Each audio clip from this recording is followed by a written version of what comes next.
Yeah. I love my HBCU. And boy, I love it, love it. I love it, love it. I love my HBCU. And man, I hope my team they won one. Yeah. I hope my team they won one. Yeah. Man. I hope my team they won one. Yeah. I hope my team they won one. Yeah. I tune into the HBCU Sports Lab to see if my team won or lost. If they lost, I'm quiet as a mouse. But if they won, keep tab. I'ma do the dab, yeah. Dr. Cavil, he know what he be talking about. Mike and Charles, they know what they be talking about. They compress the analytic data with the hip hop. If you know them like I know them, they gon' tell you if your team, if they won or lost, and who the ball. So listen to Professor, yes sir, and pay attention, cause he gon' teach a lesson. This is Dr. Cavil's Inside the HBCU Sports Lab radio show and podcast. This is episode 774. This is the Indy Report. I hope you guys are having an outstanding week. Welcome to episode 774 of Inside the HBCU Sports Lab radio show and podcast, the show that's covering the HBCU sporting diaspora. All things HBCU sports for institutions large and small, from the NAIA to the NCAA. We share insights and information on the HBCU sports culture and HBCU athletic aesthetics to facilitate the story of HBCU athletic programs and the business of HBCU sports. I'm your host, David L. Rhodes. Brandon King, Jeffery Johnson, and Tariq Wilson are currently on assignment. We are filming from our home studios and sending a signal live to our KCOH 1230 AM studios with the Texas Radio Hall of Famer Ralph Cooper in the beautiful home of Texas Southern University from Houston, Texas. I hope you guys are having a great week. I'm having some challenges right now with my, that's interesting. All right, I'm not beamed everywhere I want to be, but it's okay. We'll look into that. That's kind of odd. But the first thing I wanted to talk about, and I'm going to probably stretch it a little bit further. We brought it up at the end of the show on Tuesday. I was on the show yesterday with Dr. Cavil, and shout out to him and the crew. I wanted to talk about, to start off, I wanted to talk about Tennessee State's schedule a little bit more. Primarily because, they've added some new rivalries into the mix. They're doing a 2-game series with Jackson State. They're doing a 2-game series with Florida A&M. Quick hot take, I think the Jackson State series definitely is going to extend past 2 years. They're continuing on with their series with Alabama A&M. They just did one with Morgan State. So basically pretty much the bulk of their out of conference games are against HBCUs, which I think is a beautiful thing to see. Do I think this is going to lead into a consideration for them joining the MEAC or the SWAC? I don't think so right now. I think the leadership is kind of, I don't want to say they're happy where they're at, but I think they're in a good place. And I think them scheduling more HBCUs out of conference is a good positive first step. With regards to that, maybe getting beat up by North Dakota State did them a thing or two, and who knows? But I do think that it's a big step forward. It doesn't automatically have to require conference realignment. It seems like the Tennessee State alumni are thrilled about the addition of these games. It's going to be fascinating to see how they do against some of these matchups, particularly FAMU. I'm curious to see how they do against Morgan State as well. We got a sample of that Alabama A&M ordeal last season. So I think we've already seen how some of that's going to go. So overall, I'm happy for Tennessee State. I'm happy about the way that they schedule. When you're in a non-HBCU conference, it's imperative to schedule your HBCUs, your rivalry games within HBCUs. So I think that's a beautiful thing to see. I think, and we were having a discussion about, well, props to Dr. Allen for doing what he needs to do, but I also want to give props to the president, Dwayne Tucker, because I think, that's the one thing that I see that's different from the way they've scheduled in the past. So props to him as well, because I think he deserves some of that credit. I think he's done a lot of phenomenal things for Tennessee State as an institution since he's taken over. There was talks about them being on the brink and having a lot of financial challenges, and they've been getting through that. So shout out to the president for that. And, I think it's a big deal to continue these rivalries. That being said, we got the CIAA tournament coming up. It's going to be back in Baltimore from February 24th through February 28th at CFG Bank Arena in Baltimore, Maryland. I mean, this tournament been going on for more than 80 years. With the $500 vision shared by a handful of historically black colleges and universities, has grown into one of the largest and most celebrated events in NCAA. It's regarded as HBCU's March Madness. Each year, the CIAA tournament draws nearly 100,000 fans from across the country, welcoming student athletes, alumni, families, celebrities, and community leaders for a week-long celebration of competition, culture, and connection. The tournament generates more than $300 million in economic impact annually and has awarded millions of dollars in scholarships and has helped shape generations of leaders on and off the court. I will say this about the CIAA tournament. I went a few years back when it was in Baltimore. Let me say, I definitely enjoyed my time in Baltimore when I went that week. Like, I had a blast, to say the least. I highly encourage anybody that hasn't gone to the CIAA tournament since they've been in Baltimore to absolutely go. I think it's a great event. The city cares about basketball. The games was packed. It was phenomenal to watch. And I mean, not just like the semifinals and the finals. I'm talking about from the first round on. Like, you had fan bases there at the game enjoying it. I highly recommend going to that. With regards to that. What's up, Lennon? How you doing, man? This one broke my heart. For those who've never been to Dame's Chicken and Waffles, I mean, it started out in Durham. They had one in Greensboro. They decided they shut down on Monday, and it was due to declining sales, man. And I think it's just tough nowadays for black businesses to thrive in this environment currently. But they still have the Durham restaurant, which is phenomenal. So if you're ever in the Durham area, even if to go see that school down the road play a game, go to Dame's Chicken and Waffles. You won't regret it. I'm going to talk about basketball after the break, and we're about to take this first break. So when we come back, we'll start with MEAC basketball, and the rise of Morgan State. So we'll be right back after this first break. Brian Fulford. A.D. Drew and I are co-hosts of the BCSN Sports Wrap. We talk about all things related to HBCU athletics. From the games, teams, coaches, and fan interest stories, we cover it all. You can find our shows on Facebook at BCSN Sports Wrap, YouTube at MyJBN Online, and everywhere you listen to podcasts like Anchor, Spotify, Google, and Apple Podcasts. You can also find the show on the Jericho Broadcast Network's app. Make sure to download. We look forward to you joining the conversation and being a part of the show. From cancer care to accidental injuries to cardiac care, we all know that there are times that you can't control what happens in your life. But with Globe Life Family Heritage, you can be prepared to weather the storm when it comes. Call Dr. Beverly Eagle Rogers at 877-300-8269 or visit the website at globelifefamilyheritage.com.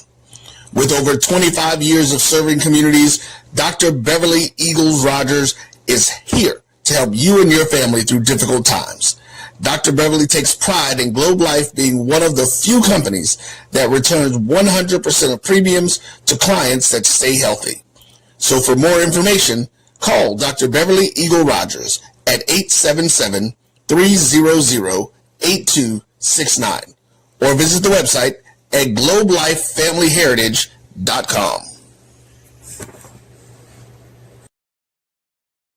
Into these colleges, and we have to fund our kids in these colleges, and we have to make sure our kids have seats in these colleges. Now, what about HBCUs? You mentioned absolutely.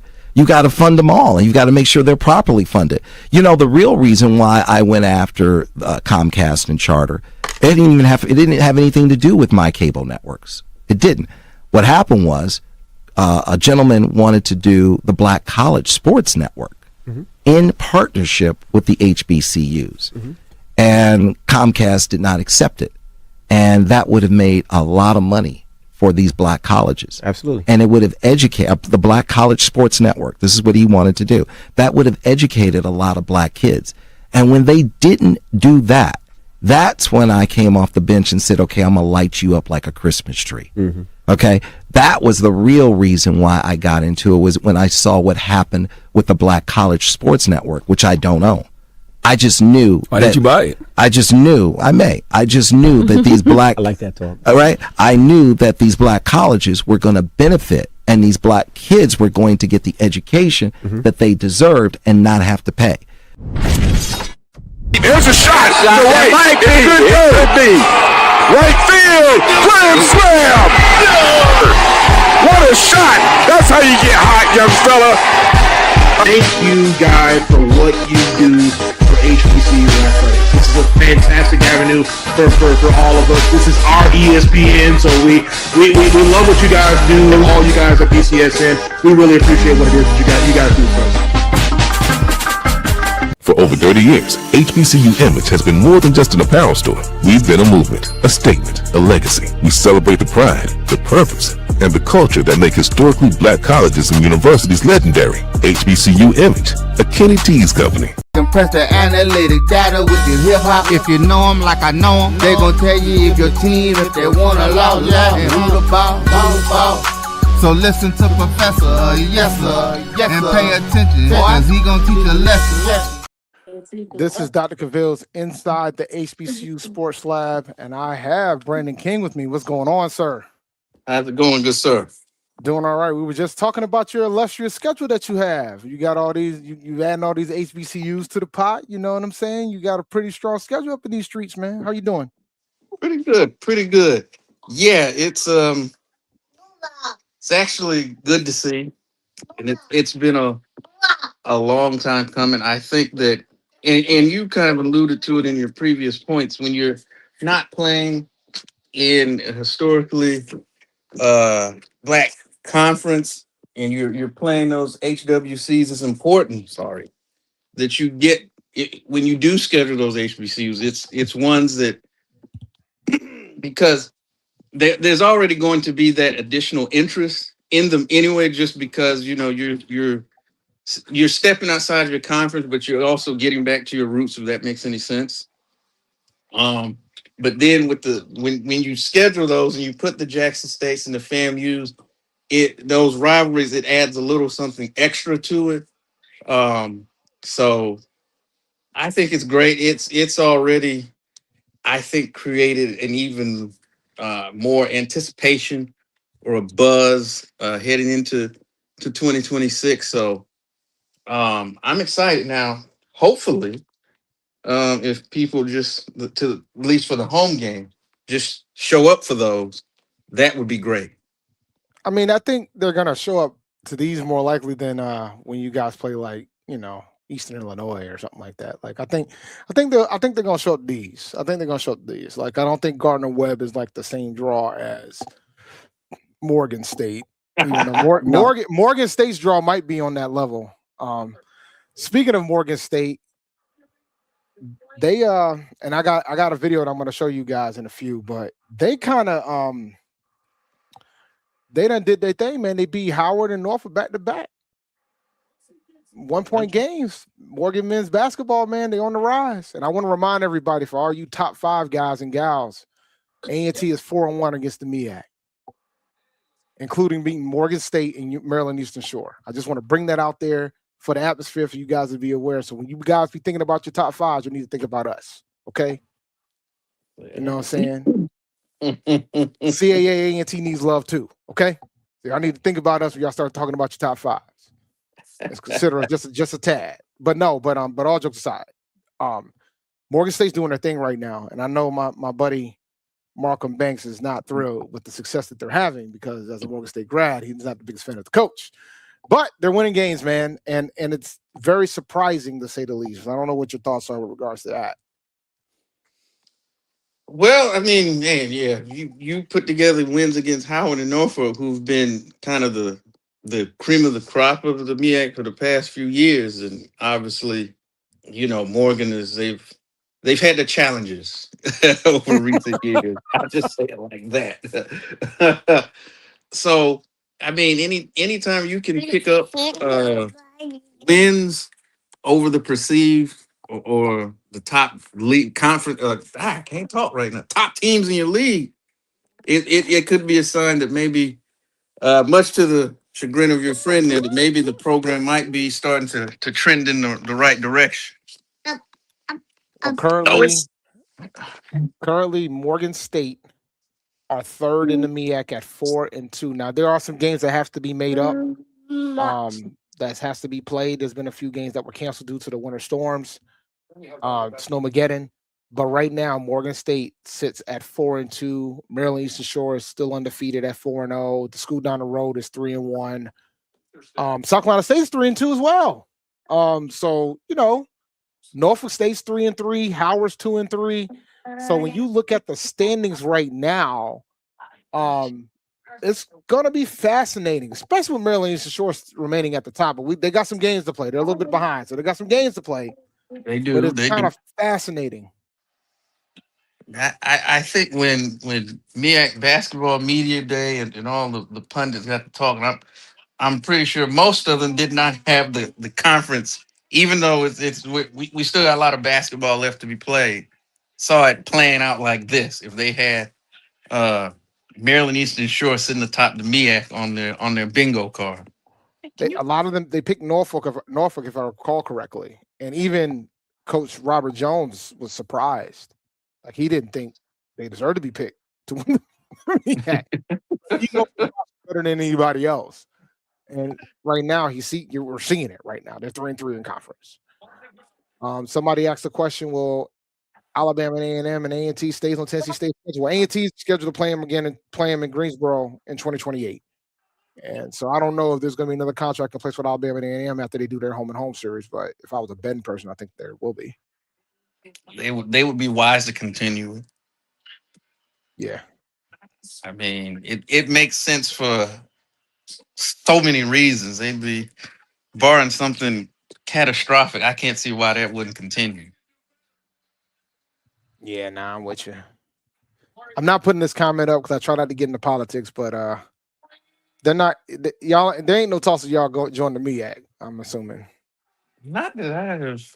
No, that's right. Yeah. I mean, my thing, I would just think the travel, because if you're just now getting your financial house in order, having to potentially travel from Nashville to Dover, Delaware, not even necessarily for a football game, but if you're talking about some of the other non-revenue generating sports, that's what's going to eat you alive. So I would think just from that standpoint, it doesn't make sense right now. I mean, you could be Rutgers and have a $78 million deficit. We could look. We wasn't too far. Oh my God.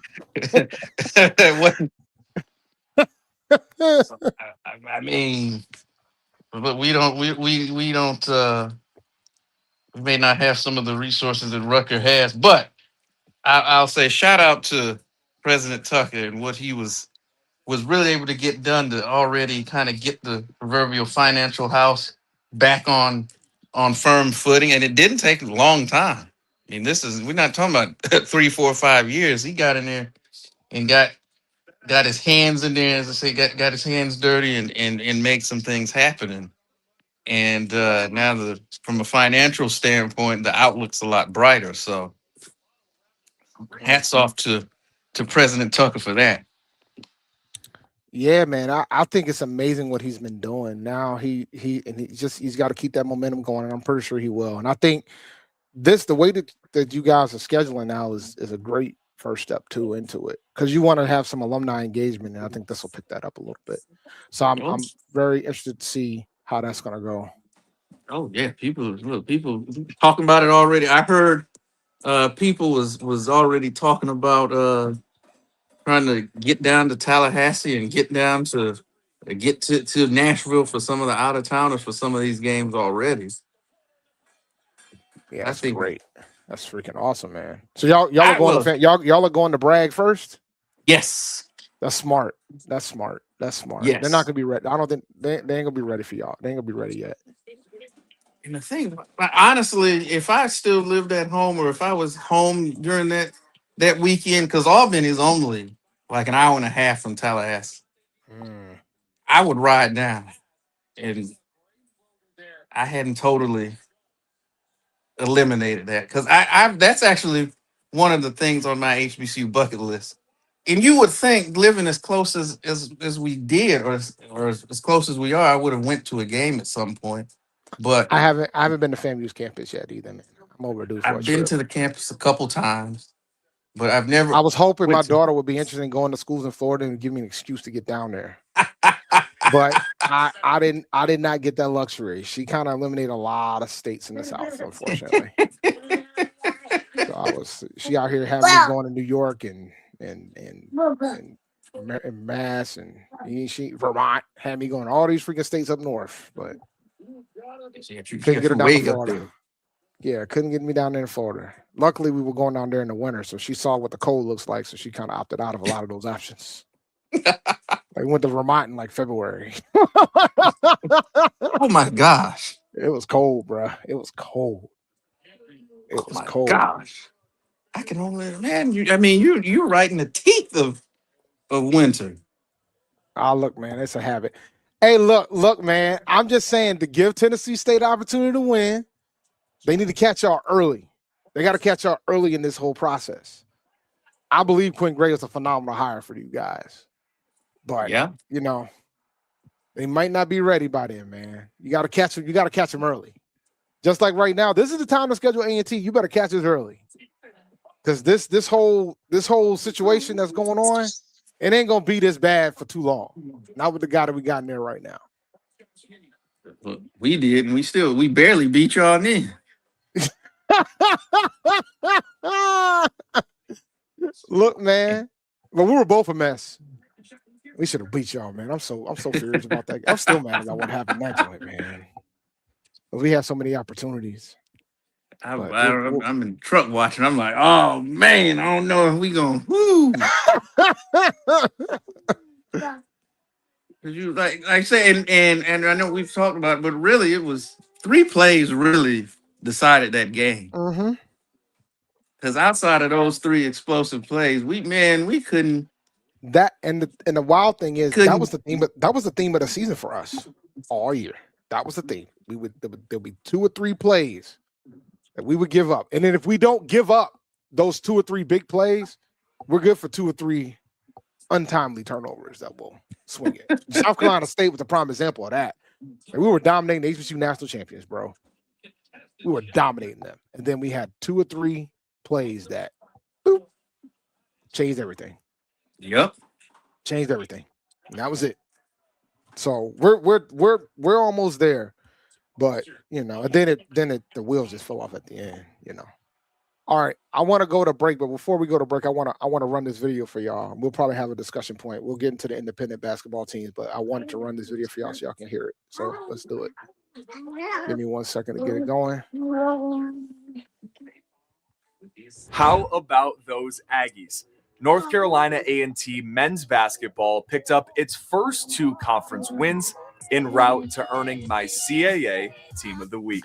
On Thursday, A&T trailed 53-40 at halftime after Hofstra made 10 threes on 58% shooting in the opening 20 minutes. However, the Aggies defense locked in coming out of the break, holding the Pride to just 24% from the field and helping them cut into the deficit. After NC A&T regained its first lead in over 30 minutes, both teams exchanged buckets with time winding down. Tied at 78, Trent Middleton Jr. sank the go-ahead free throw with 4 seconds left to secure the program's first CAA win. Then on Saturday, Towson came into Greensboro on a 4-game win streak, yet the Aggies were ready for the challenge. In a game with 11 ties and 6 lead changes, A&T netted 45 second-half points to pull away with the victory. North Carolina A&T's Lewis Walker was one of 5 players in double figures, leading the way by tying a career-best 33 points versus Towson. The Winston-Salem native was also awarded CAA Rookie of the Week honors for the second time this season. A&T now enters a 3-game road swing, starting off against Monmouth on Thursday. Tip-off between the Aggies and the Hawks will take place at 7 p.m. and will be available on Flow College. This is the Dean of the College of HBCU Sports, Kenyatta Cavil of Dr. Cavil's Inside the HBCU Sports Lab with Mike Washington and Charles Bishop. Come mix it up in the lab where the course lecture is in session every Tuesday from 6 o'clock p.m. Central Standard Time on Facebook Live, YouTube Spreaker, or the BCSN app, as we discuss all things about the HBCU sports culture, including exploring the week that was in the sporting HBCU diaspora, as well as the upcoming week of HBCU sports. With me, the Dean, the College of HBCU Sports, on Dr. Cavil's Inside the HBCU Sports Lab with Mike Washington and Charles Bishop. Course lecture dismissed. Looking for the ultimate cultural experience of 2026? The Zora Outdoor Festival of the Arts is where you need to be. From January 30th to February 1st, Eatonville, Florida will come alive with incredible live performances. Immerse yourself in interactive art. Shop from over 80 vendors. Take a journey through history with a new virtual tour app. And enjoy family-friendly STEM activities. Plus, don't miss the unforgettable R&B tribute to the legends. This is more than a festival. It's a celebration of Eatonville's rich cultural heritage. Visit zorafestival.org for tickets. You're looking for the latest information on Southern University sports, the Southwestern Athletic Conference, and HBCU athletics. There's only one place to go. Tune in to the Carlos Brown Show, exclusively on the Black College Sports Network. When it comes to professional learning, teachers deserve better. From the leader in online learning, Stride brings you the Stride Professional Development Center, an on-demand library of mobile-friendly courses that gives teachers choice and flexibility, allowing them to learn anytime and anywhere. Our dynamic courses provide bite-sized learning and help educators advance their knowledge while also gaining professional development hours. It's time you take charge of your learning. Visit us today to get started. It's never too early to plant the seed, to share the tradition, and instill a sense of pride in your HBCU with your little ones. HBCU Pride and Joy Children's Boutique helps you share your school spirit with a wide selection of adorable kids apparel and accessories officially licensed from your favorite HBCU. Visit hbcupridejoy.com and follow us on all social media at HBCU Pride Joy on Facebook and Twitter. For over 30 years, HBCU Image has been more than just an apparel store. We've been a movement, a statement, a legacy. We celebrate the pride, the purpose, and the culture that make historically black colleges and universities legendary. HBCU Image, a Kenny T. Compress the analytic data with your hip-hop. If you know them like I know them, they gon' tell you if your team, if they wanna law, and who the ball. So listen to Professor, yes sir, and pay attention, cause he gon' teach a lesson.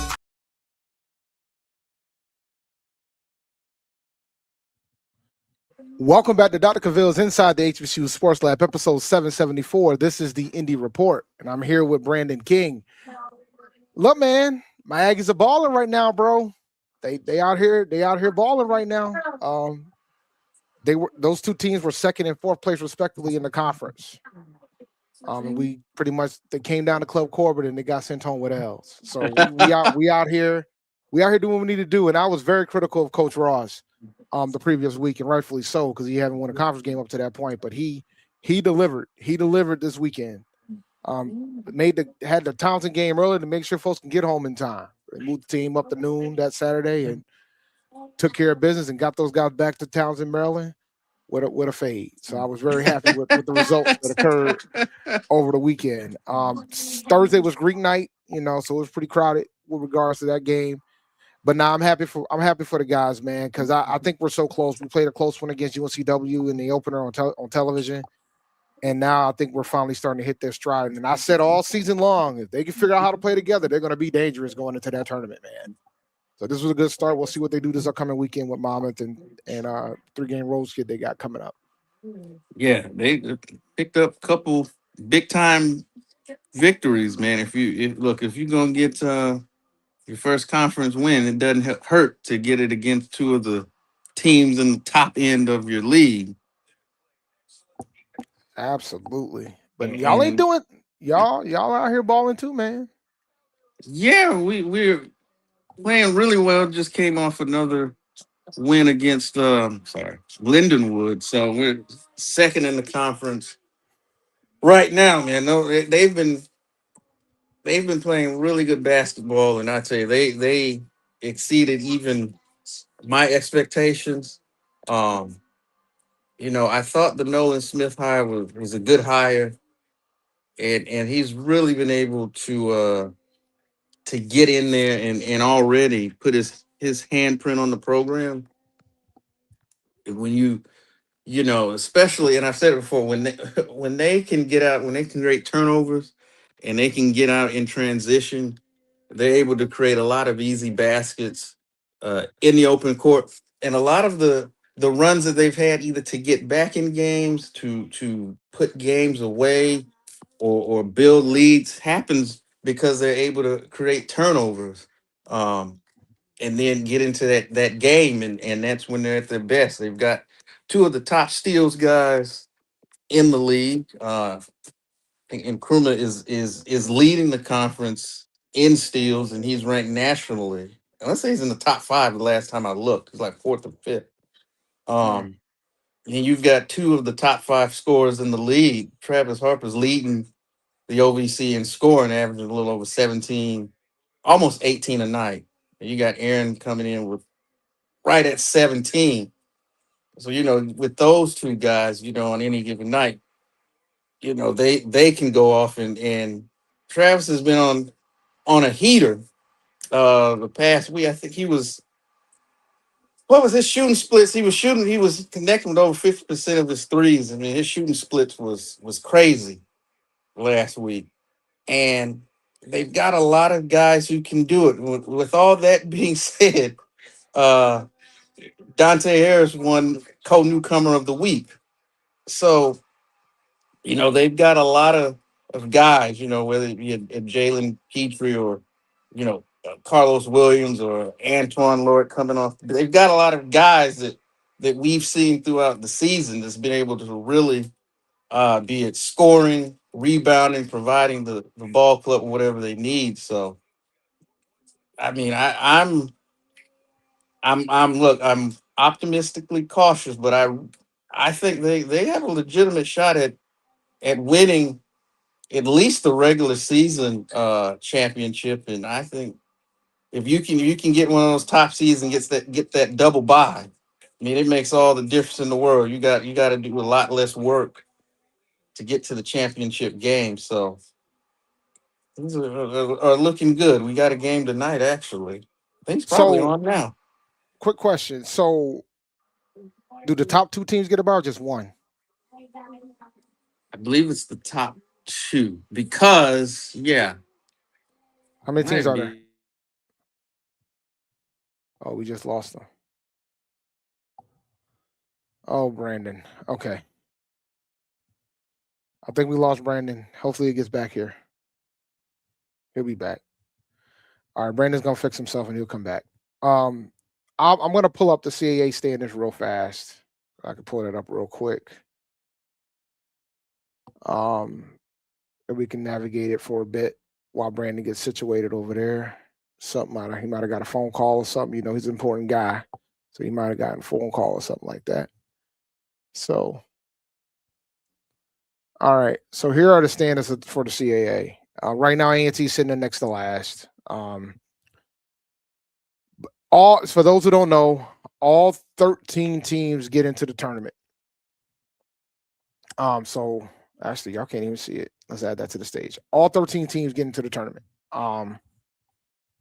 You want to be in the top 4, I believe. They get a bye. I think the top 4 gets a bye, and the next 6 or 7 gets like a double bye or something like that. The goal is to not have to play in the play-in game. Wait, 4, 8. There's 13 teams now. So I think I think only like 7. 4 gets the double bye, I believe, or 3 gets the double bye, and I think only the other 8 they have to play each other. So it's going to be interesting to see if A&T can keep the momentum going. Hampton's sitting there in a good spot too. They 4-4. They're not that far away from being in the top 3, top 4. They're game out from being in the top 3. So it's going to be fascinating to see. And Hampton's got some pretty good talent. For the HBCU Classic at the All-Star game is going to happen. A&T's playing Hampton.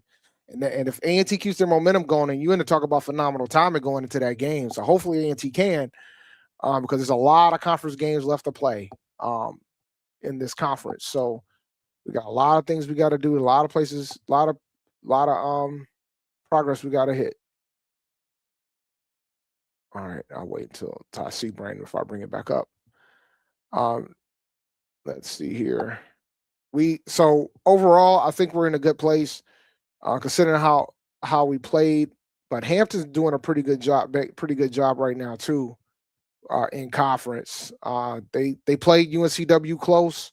They got Drexel this weekend. They got to go to Philly for Drexel, and then they got Townsend as well for their 2 games for this weekend. A&T, they have Monmouth. I know Monmouth is the first game that they play, and they also have to go to Drexel. And then then the following week they gotta go to Charleston. So it's gonna be fascinating to see how that goes. But then they got Charleston, they got a home game at Campbell, and then they fly out to LA to play Hampton for that Classic. I will be in the building for that. I'm looking forward to that game. And it's gonna be a late one for you guys because it'll be 8:00 on the West Coast when they play, so it'll be 11:00 for you guys. So you want to talk about a nighter. But it's going to be some pretty good basketball. I think it's not going to be like the first matchup. I think it's going to be a much closer game. But that game there, when we lost to the Hampton by over 20, I kind of woke them up a little bit, man. Kind of gave them a reality check. A lot of these games were pretty close. We played UNCW pretty tough. We should have won against Stony Brook. If I recall correctly, I think that was the game when Coach Ross got reprimanded, if I remember correctly. Should have beat Elon. So we've already played some tough teams in the conference, but to get that win against Hofstra and Townsend was big. We got an opportunity to keep that momentum going with Monmouth and Drexel on the road. So I'm fascinated to see how that goes. We're gonna take our last break, and when we come back, I think so too, Aggie 76. But I think because now that we have 13 teams, I think that might change a bit. It might only be the top 3 teams, but I have to double check. It might still be the top 4. I got to go back and do the math. Welcome back, man. There we go. All right. I was gonna put you. I'm gonna go on break, and then we'll come back and we'll continue this discussion and talk about some other things. So we'll be right back after the break. For over 30 years, HBCU Image has been more than just an apparel store. We've been a movement, a statement, a legacy. We celebrate the pride, the purpose, and the culture that make historically black colleges and universities legendary. Whether you're a student or a lifelong supporter, our gear lets you wear your HBCU story with confidence and style. Because when you wear HBCU Image, you're not just wearing clothes. You're wearing culture. You're wearing pride. You're wearing purpose. HBCU Image, a Kenny T's company. From cancer care to accidental injuries to cardiac care, we all know that there are times that you can't control what happens in your life. But with Globe Life Family Heritage, you can be prepared to weather the storm when it comes. Call Dr. Beverly Eagle Rogers at 877-300-8269 or visit the website at globelifefamilyheritage.com. With over 25 years of serving communities, Dr. Beverly Eagles Rogers is here to help you and your family through difficult times. Dr. Beverly takes pride in Globe Life being one of the few companies that returns 100% of premiums to clients that stay healthy.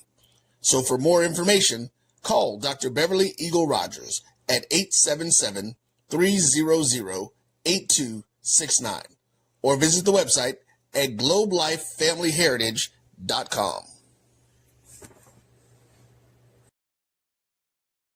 Are you hungry for authentic Caribbean food like jerk chicken, oxtail, red snapper, shrimp, tofu, and rasta pasta? Well, find your way over to Mango's Caribbean Restaurant, 180 Auburn Avenue, right next to Royal Peacock in downtown Atlanta. Them belly full, but we hungry. Mango's Caribbean Restaurant, open daily from 11 a.m. to 10 p.m. And on Friday and Saturday, we're open till 4 a.m. Come to Mango's and put some spice in your life. So we've got a good thing going.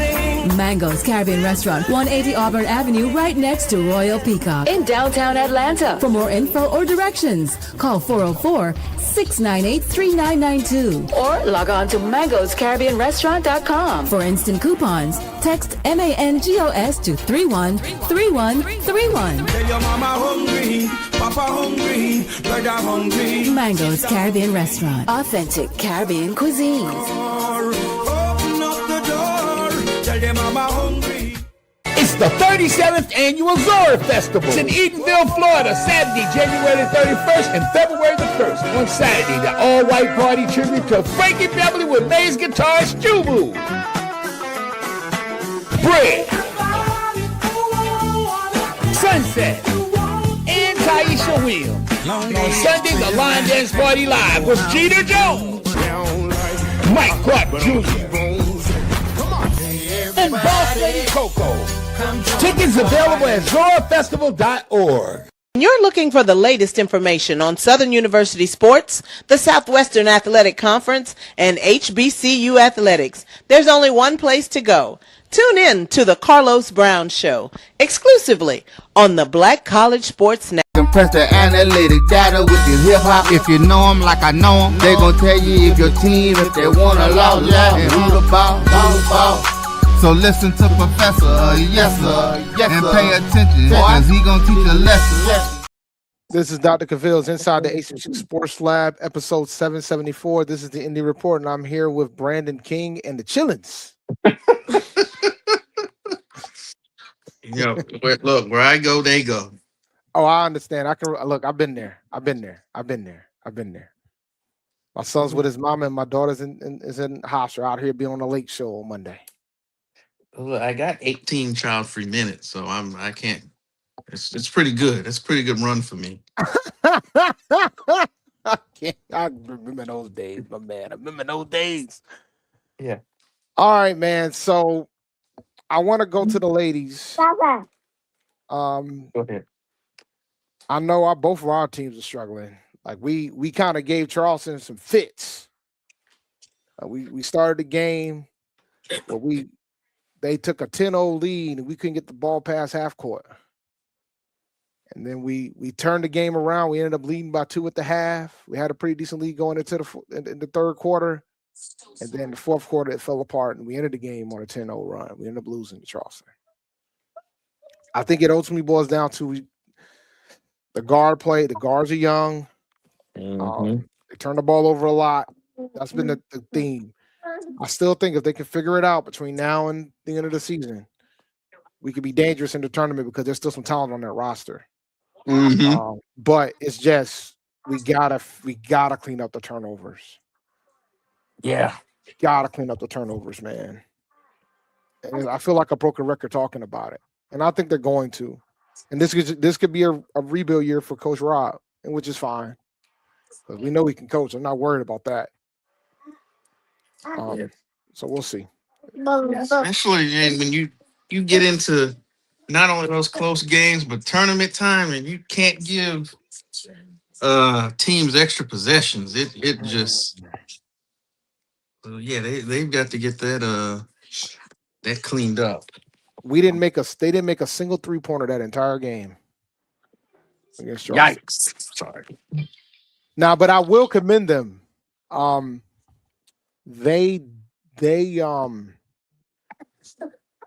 love the fact that they know they need to get to the paint. I mean, they fouled out their best player on Charleston's side. So like I think that's the way we probably need to play right now. If we don't have the shooters, we ain't got the shooters. Like don't be somebody that you're not. And I think that's what was killing them near the end of the game because they were willing to give those guys they were willing to give the ladies the shots. And they can't make those shots right now. It's just the reality of it. and I got clarity on the top four. So yeah, shout out to A&T Roy. Top four gets the double bye in the CAA tournament, and it's probably both for the men and the women. And only the 12 and 13 seeds play. The past would be 11 through 14 that would play. But because we're down to we're down to we went from 14 to 13 teams. It's just the 12 and 13 seeds that's got to play. So for the men and the women, the goal is not to be part of the bottom two, so they can avoid that game. Even though being the 11 seed means you would have to go up against the 5 seed, which won't be a fun proposition either. Oh, man. Have your work cut out for you on that one. So it'll be interesting to see how that goes. If I got that right, if my math serves me correctly. Yeah, they would go up the 11 seed. So how is your lady still struggling, man? I know the Lady Tigers have been going through it. Are you worried yet? Are you concerned yet? Yes. Okay. Because I've said all season, I know they're a lot better than a 1-win team and all this type stuff, but I believe it was Bill Parcells that said at some point your record says who you are. Yeah. And they're 3-16 now. They're on a 3-game losing streak. And I mean, the past 2 games against SIUE and Lindenwood, man, they got the doors blown off of them. I mean, they lost by a combined 52 points, I believe, in those 2 games. Oh no! Oh, hold on. And the thing about it, they have these stretches and where they lost to can't make Lindenwood by 33 points. Yeah. And they lost to SIUE by 22. Oh my goodness, man. Yeah. And I mean the Southern Indiana game, they only lost by 5, but then when you look at some of their losses, I mean, a lot of them, I mean, they're not even close. I mean, they're getting work. And the thing about it, the Lindenwood game, I knew they was in trouble because the first quarter they started off outstanding. They shot 70% from the field in the first quarter and were still down by 6. Now, granted, when you commit 7 turnovers in the quarter, that does not help your cause. Sure don't. And because you would think you would at least have a cushion in the fact that you're still down. So when your shooting percentages inevitably come back to earth, you're in trouble. And it was the opposite. And as the game wore on, Lindenwood got better, offensively speaking, and we got worse. And really by halftime, it was a 20-point game. And as Marv Albert would say, the second half was protracted garbage time. And it was just bad. So yeah, they're really struggling right now. Y'all play better at home though. I'm looking at the scores. Y'all tend to play better at home in your next 2 games at home. I'm trying to give you guys some hope, okay? Y'all got Little Rock and y'all got Tennessee Tech. Both of them are going to be at the Gentry Center. So, I'm just hoping for a split at this point because I think, I don't think because the last Little Rock game they beat us by 38 points. 37 points. It was 76-39. Oh. Yeah. And I was on the road. Y'all gonna be at home. So maybe you get to sleep in your own bed, get to go to the calf. Look, hopefully go to the sub, maybe hopefully Burger King's not still running out of burgers since I was there. That was the thing. That was the thing when you was at Tennessee State. They ran out of burgers, man. I'm like, yo, you're Burger King. That's what you do. How do you run out of burgers? Like how does I like the first time it happened, like it was like my brain reset. I didn't know how to. It was like I just want a rodeo cheeseburger. That's all I want. We don't have no burgers.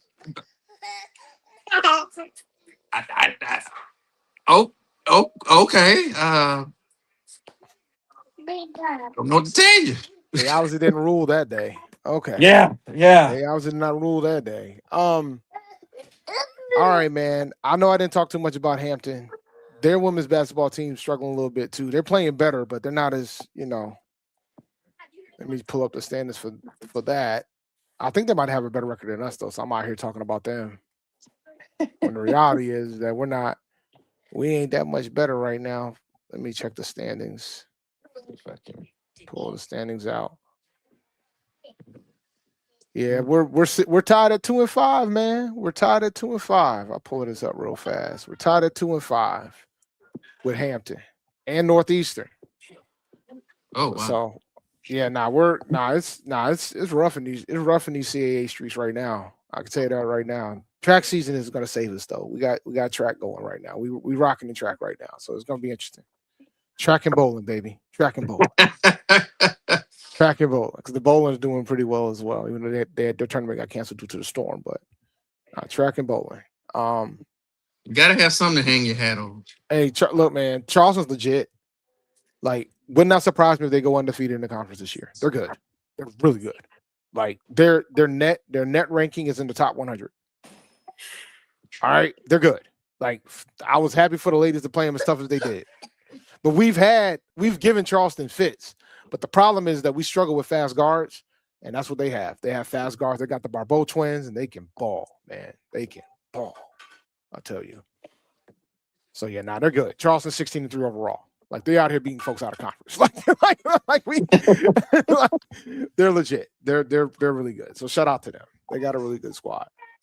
So look, when it comes to getting to the tournament, would you take Charleston or the field to win the CAA tournament? Based on the history of the CAA tournament, I'm taking the field. The one seed's never won it. Not since we've been in the conference. Matter of fact, 7 or below is typically the way to go. On the women's side, 7 or below is the way to go. Shoot, even on the men's side, last year Delaware was like Delaware played the first round game and they went to the championship. Like, look, man, the CAA tournament is not for the weak. It's not. And the thing is, like last year, A&T was the 1 seed because they won the regular season tournament. They won the regular season, and they got the double bye. They ran into William and Mary. William and Mary pulled the upset. Phenomenal game. And that ended up being the toughest game for William and Mary because they pretty much ran through the rest of the tournament and won the whole thing. I think they were like an 8 or a 9 seed. And they won their playing game. They won the first round game in the NCAA tournament too. If y'all are if the men's and the women's finish 7 or below, you should get that put on a shirt. 7 or below is the way to go. Especially if one of them pulls it out and wins it. Like, at least on the men's side, the order was restored. The top seed won. Like, the top seed won it on the men's side. I can't remember if it was UNCW or Charleston, but the top seed won. But on the women's side, man, being the top seed is like a curse. And the thing is, William and Mary took down 1, 2, and 3 to win the thing. They took down the top 3 seeds to win the tournament. You can't say they didn't earn it. Oh, my goodness gracious. They went to work. So props to them that year.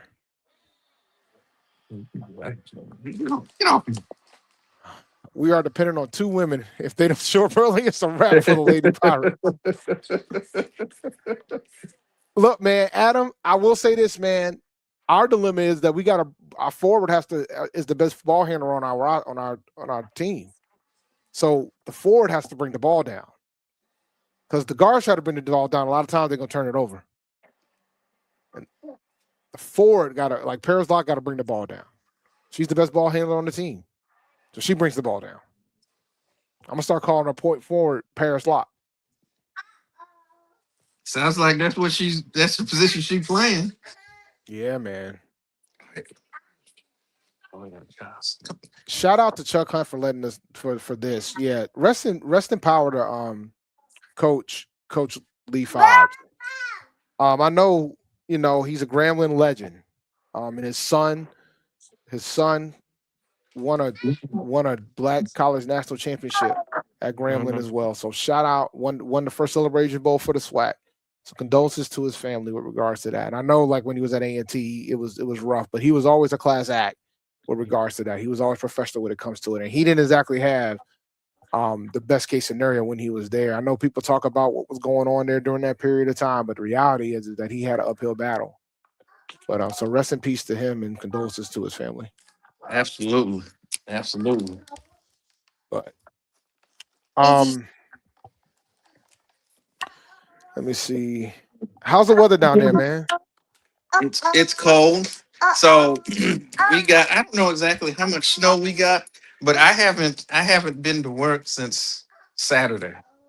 Hey man, aren't you don't you work for the post office? Yeah. You telling me they ain't nobody got no mail in your area since Saturday? Well, technically Friday, because we couldn't run on Saturday. So here's a little bit of inside now. If the truck don't run that brings it in, no one gets their mail. So, because first of all, I live 20 minutes away from my job. It took me an hour to get there.